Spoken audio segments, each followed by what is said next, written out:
Today's edition of the Three Martini Lunch is brought to you in part by Moink. If you want to brighten someone's day, get them a Moink box. If you want to brighten your own family's day, order yourself a Moink box. You are going to get fantastic steaks, burgers, chicken, lamb, pork chops, salmon, and so much more. You decide what's in it, and you can cancel anytime, but you're never going to want to. I love their bacon. It's the best bacon I've ever had, and I love their steaks. They're very tasty. They're really good sized. And on top of that, you're helping to save family farms because Moink farmers farm like our grandparents did, and as a result, Moink meat tastes like it should. The family farm just does it better. I love it, and I know you will too. Join the Moink movement today. Keep American farming going by signing up at moinkbox.com/martini right now, and listeners of this show will get free bacon for a year. That's 1 year of the best bacon you'll ever taste, but for a limited time. Spelled MOINK box.com/martini. That's moinkbox.com/martini.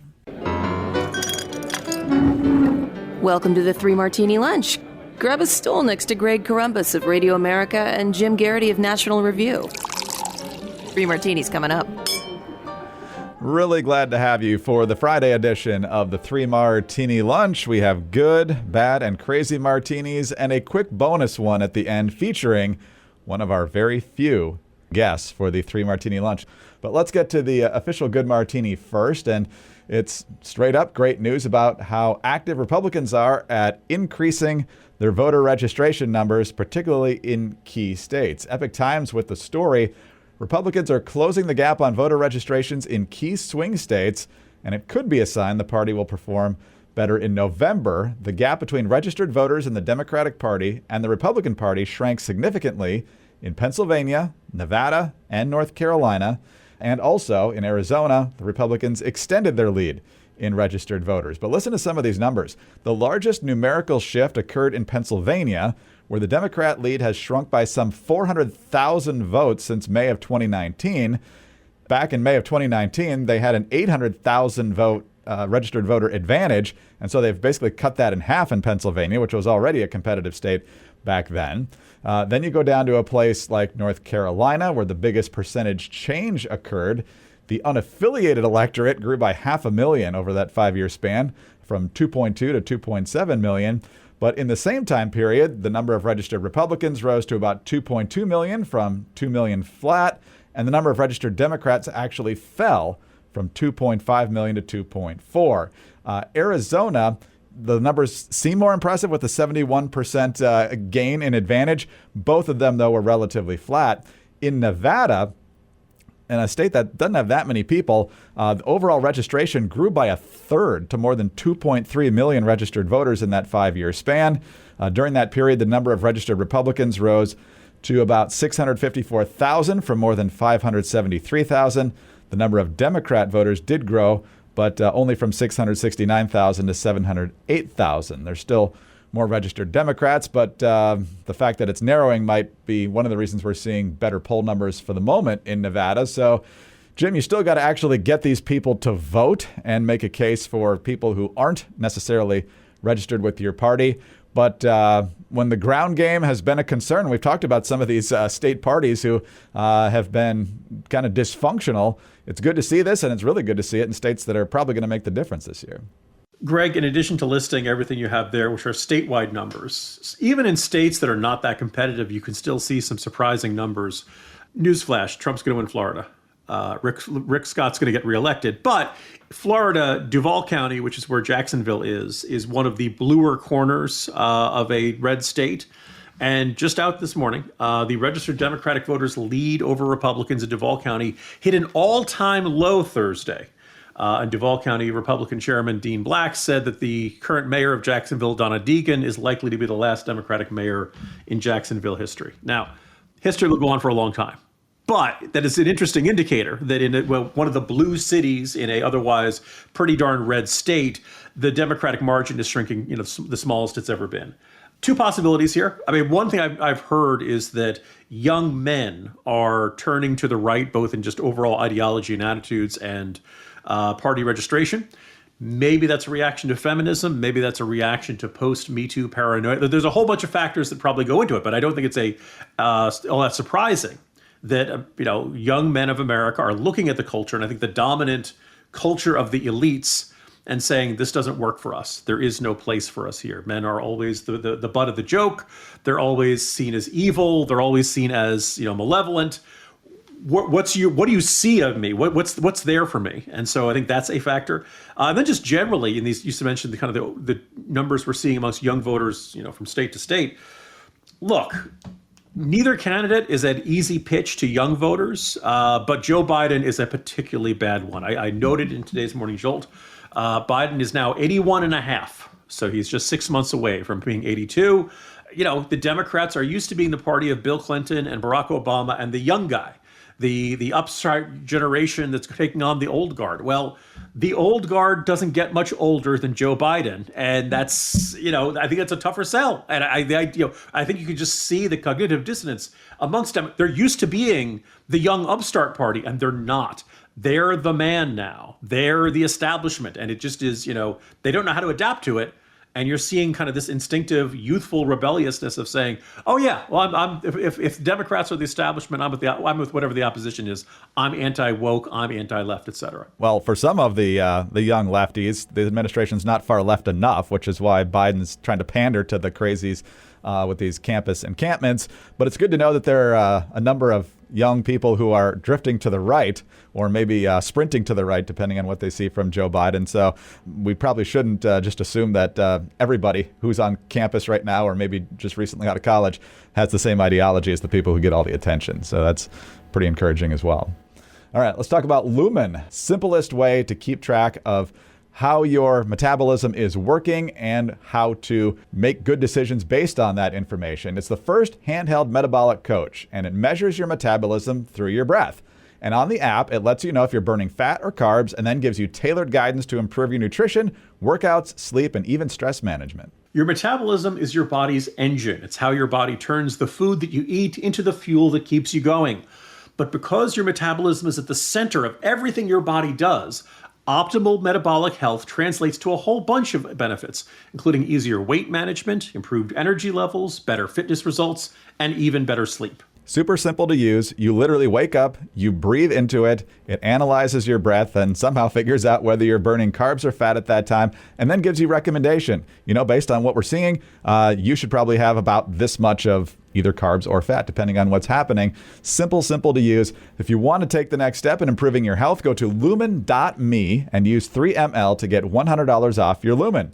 That is lumen.me, and use 3ml at checkout for $100 off. Again, that's lumen.me, code 3ml. Thank you, Lumen, for sponsoring this episode. All right, Jim, on to our bad martini now. And as someone who has twice gone to observe the war in Ukraine and learning firsthand about how the Russians operate, although you've been studying that for a very long time, and it's certainly seeped its way into your spy thriller novels as well. But what you write about today in the Morning Jolt is not about Ukraine. It's about what's happening with Estonia, and specifically how the Russians are playing games with the aquatic border along the Narva River, which is part of what separates Estonia from Russia. And of course, a generation or more ago, Estonia was reluctantly part of the Soviet Union. Once they had the chance to break away, they certainly did.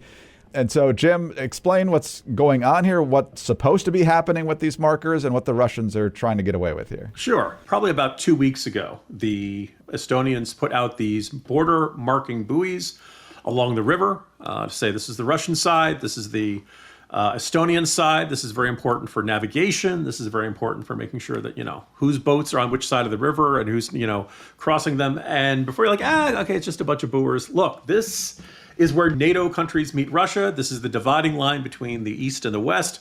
And really, you think about it, this is kind of the geopolitical successor to the Berlin Wall.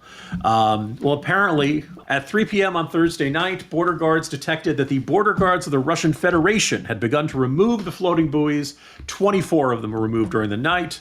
Now you're thinking, okay, well, how big a deal is this? Well, Estonia is screaming bloody murder about it, as they should. The rest of NATO is deeply concerned. We have heard no comment from anyone in the Biden administration since this occurred. I was running the Morning Jolt. I sent it off probably about 9. checked all the possible sites by like 8 a.m., no statements. And I just kind of feel like if the Russians are doing something provocative, at minimum, there should be some statement of don't do that. And there has not been anything from the president, State Department, Defense Department, nobody, nothing like that. This comes in the context of what people are characterizing as either a shadow war or hybrid warfare. Russia is still jamming the GPS signals above the Baltics. A whole bunch of arrests, a whole bunch of suspicious fires, claims of sabotage and espionage and things like that. Look, we may not want a war with Russia, but Russia is interested in hybrid war with us. And what we're seeing here, this is what we've always said, as you mentioned, they're a part of the Soviet Union. Putin talks about these places as, well, really, that's our territory. That should be part of us these days. This is, if they were to, go after NATO, this is kind of what the first step would be. They're not likely to launch an all-out war and send tanks to the Fulda Gap like we used to worry about in the 1980s. Not just back, the Fulda Gap is in Germany, and there's now a whole bunch of NATO members between Russia and the Fulda Gap. This is the front line, and what can we get away with? We can probe. What can we do, and what kind of a reaction does that get from NATO members? That's what we're seeing here, and I'm very frustrated. One, it's bad that Russia's doing this.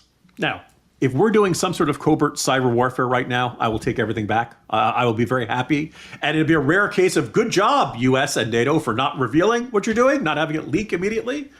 But I see no reason to think that. And my sneaking suspicion is that the Estonians are very concerned. The rest of the Baltics are very concerned. NATO issued a statement about a month ago about Russia's hybrid warfare that they were seeing. We have heard nothing from the administration. And I kind of help to notice that this comes 24 hours after Switzerland is hosting a big summit on Ukraine next month. Biden will not be in attendance because he's got to go to a Hollywood fundraiser with George Clooney and Julia Roberts and Jimmy Kimmel. And look, hey, Greg, I mean, Ukraine's important, but how often does the president get to talk to Jimmy Kimmel? More often than he should, probably. And of course, George Clooney's wife just helped the ICC try to nail Benjamin Netanyahu. So keep an eye on the company these people are keeping here. Jim, I mean, this is kind of typical of what the Russians do. They kind of take a step and see how people react. Saw it in Crimea, saw it in Georgia. At what point do you actually get tough publicly with them if you need to? Do they have to do more than this? I was going to say, I think the fact that, looks like this, one of my favorite, it's not really a sketch. I love the show Yes, Prime Minister, which was made in the early 80s. And it's about this imaginary prime minister of the United Kingdom and all the hard lessons he learns. And one of the advisors gives him this lesson, what they call salami tactics, one slice at a time. And the idea being that Russia is, then the Soviet Union, but it still applies today, Russia is unlikely to launch an all-out war, here we go. What they're likely to do is to say, okay, if we do this, what's the reaction? And generally it'll be very small. You've heard this question, how much does NATO want to fight over a bunch of buoys in a river between Estonia and Russia? And then the next question will be, all right, there's this no man's land between the two of them. If they move troops there, if they accidentally cross the border into that, will Americans or anybody else want to fight over it? And then it'll turn into a little village right on the border. And then there'll be constantly these little tiny bites of territory. So that by the time NATO realizes, holy smokes, wait, they've been, slowly inching towards us, it's too late. They've already gained a bunch of territory. Ideally, we would reacting not like George Brett in the pine tar incident, and just flipping out. But there would be some sort of very strong signal to Russia that this is unacceptable. Make the lights flicker in Moscow or something like that. Some sort of clear signal. At minimum, these strongly worded here's the point where we are, Greg. I'm begging for a strongly worded statement from the President of the United States. Insert all the Team America World Police Hans Bricks jokes, but we can't even get that these days. We can't even get will someone please wake the president? Actually, it is 11. Greg, as I understand it, he is leaving right about now for his weekend in Delaware. All right. Well, let's talk about Z-biotics because if you're in Estonia, I can see that you might want to consume some adult beverages as you see potential Russian encroachment there. And you're just worried about what might happen if Russia does that to a NATO country. I could understand that. But start with Z-biotics because if you're going to have any drinks, you definitely want to start with Z-biotics because your next morning will be much better. Z-biotics is the pre-alcohol probiotic drink, and it's the world's first genetically engineered probiotic. Here's how it works. When you drink, alcohol gets converted into a toxic byproduct in your gut. And it's this byproduct, not dehydration, that's to blame for your rough next morning. Z-Biotics produces an enzyme that breaks down this byproduct. So if you just remember to make Z-Biotics your first drink of the night, and always remember to drink responsibly, and you will feel your best the next morning. Yeah, I'm not much of a drinker. I'll have a few glasses of wine over the course of a year at the most. But a colleague of mine who drinks very responsibly just noticed as he got older that he was feeling worse in the mornings after that same amount. And he was very excited to try it. And he says he felt absolutely fine the way he used to feel after that same amount of responsible drinking. So go to zbiotics.com/3ml to get 15% off your first order when you use 3ml at checkout. Z-Biotics is backed with 100% money-back guarantees, so if you're unsatisfied for any reason, they will refund your money, no questions asked. Visit zbiotics.com/3ml and use the code 3ml at checkout for 15% off. Thank you, Z-Biotics, for sponsoring this episode and our good times. All right, Jim, with so many other things in the news, it's been a little while since there's been a huge focus on the border and the number of illegal crossings. I think the official number for April was 177,000, which is absurdly high, but by Biden standards is actually, down a decent amount from the December record of over 300,000. But Bill Melugin of Fox News has been down on the border once again. He's done incredible reporting from down there. Yesterday, he filed a number of reports, including one where he just went down the line of this whole line of people who came into the country illegally. No one from Mexico out of probably, 3 or 4 dozen people that were there. Only one from the Western Hemisphere. There were a ton from India, one from China, a bunch from Pakistan, and even an Iranian who was talking about how there's no freedom there. So you can understand the motivation on some of their parts. But here's the crazy one. This is a guy from Turkey who came into the country illegally, and he's upset with the U.S. government for how easy it is for people to come into the country because you just don't know who's coming in. There's, psychopaths and stuff. Did you have to pay a cartel? Yes. How much? Around 10,000. 10,000? Yes. In fact, the American people is right, completely true. Who come into this country, they don't know. Well, okay, I'm good, but how if they're not good? How they're killer, psychopath, else? No guarantee of that. Why, no security, no security check, no background check. No security check, no background check. You're worrying about who's crossing the border? Yes. Of course, me, because I'm people are not look normal. People are not normal. Jim, when the people crossing illegally are more concerned about the security of the country than the people who are actually tasked with ensuring that security, we've got a big problem. Liberals, progressives, Democrats. Look, I know we've had a lot of bad blood over the last couple of years, decades, but I just want to point out, I'm willing to offer a compromise. I'm willing to meet you halfway. I want a path to citizenship for that guy. That guy gets it. He's it's not just my 2 years in Turkey. First of all, pretty good English, all things considered. You definitely could understand a little accent, but that's fine. But he's getting here, and it's whoa, where's all the security? America, you should be worried. This is messed up. I'm okay, but the guys behind me are probably whack jobs or something. I have, this is the most common sense, relatable, ordinary guy. I have no idea. Look, do the background check. Let's make sure this guy isn't a convicted criminal or part of the PKK or part of some notorious Turkish, terrorist group or something. But really, he seems pretty normal. He seems pretty good. Let's have him go through the regular process. He seems okay. Also, Greg, could we elect this guy to Congress? No. He's crossing the border. He's crossing the border to California. He'd be better than half the members of Congress from California. I've known this guy for a minute, and he's made more sense than Barbara Lee has said in decades. Oh, man. But I think part of the reason he says this is, I don't know how he got from Turkey to Latin America and then made the journey north. But my guess is he's gone through several countries where they hit the border and they had some scrutiny on the way to the U.S. and then all of a sudden you get here. Yeah. Yes. And Turkey takes its borders seriously, unlike some countries we know. And then they get to the U.S. and they just wave them through. It's just absolutely insane. Absolutely insane. All right. Final topic. Let's go to Governor Chris Sununu. He was at a Reagan Institute event, and he's a pretty open guy already. But now that he's not running for re-election, There's no filter going on whatsoever. And so the original question was about, governors, they got to get things done, and sometimes you got to work together. And Sununu says, yeah, we get along pretty well, except for a couple of guys. Governors are CEOs. Governors have to deliver. So how can governors play a bigger role in leading us out? Yeah, again, lead by example. And I think, look, almost all the governors get along. I mean, in my 8 years, I can honestly tell you there's really only been two, maybe a third, but two real governors that really nobody liked. Nobody cared for at all. I don't mind. Would you say who they are? Do you really want me to? Yeah, Andrew Cuomo.